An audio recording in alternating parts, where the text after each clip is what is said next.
Russia's Deputy Security Council chairman, Dmitry Medvedev, unleashed one of his strongest verbal offensives yet, sharpening Moscow's ideological push as Russian forces claim growing momentum.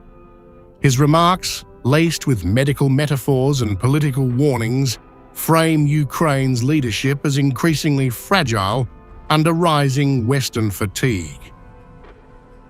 Medvedev referred to Ukraine's leadership as the killer Kyiv clown, asserting that the support line from the West, long seen as Kyiv's lifeline, is weakening. According to him, external pressure on President Volodymyr Zelensky is only accelerating.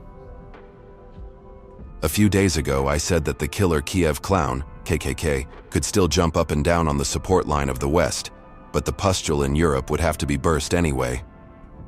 Looks like the festering is progressing more quickly than could be expected. It's not just an abscess bursting open. We're talking about the Banderite regime developing gas gangrene, which means it will have to self-amputate and remove the rotting part of its body. Otherwise, the ugly KKK creature as a whole will face imminent death. In one of his most vivid comparisons, Medvedev warned that what he called the Banderite regime is now developing gas gangrene, suggesting Ukraine's political structure is rotting from within, and Europe will ultimately be forced to confront the spreading instability. He argued that to stop the internal rot, Ukraine would need to self-amputate, a metaphor for abandoning collapsing political strategies, or face what he described as the regime's imminent failure. Medvedev added that even drastic measures may not save Kyiv, insisting the necrosis could advance further, foreshadowing a total collapse of the government unless the trajectory changes. If, however, amputation is not enough, the necrosis will continue, which will spell the end of the neo-Nazi regime in Kyiv. Oh well, good riddance.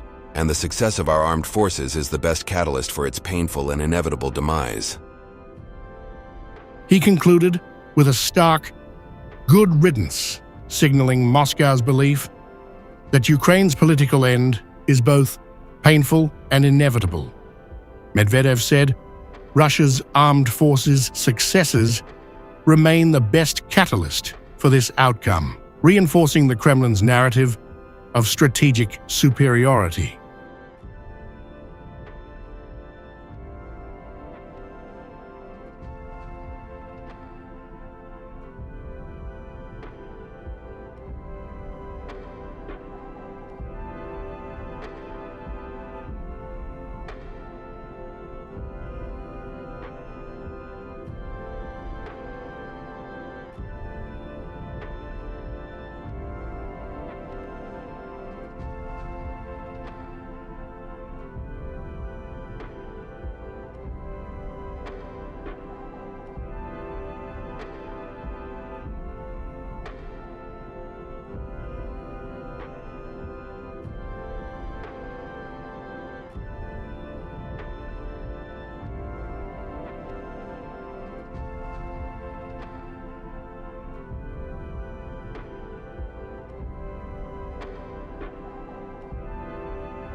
If you like this video, then like, share and subscribe to Mirror Now.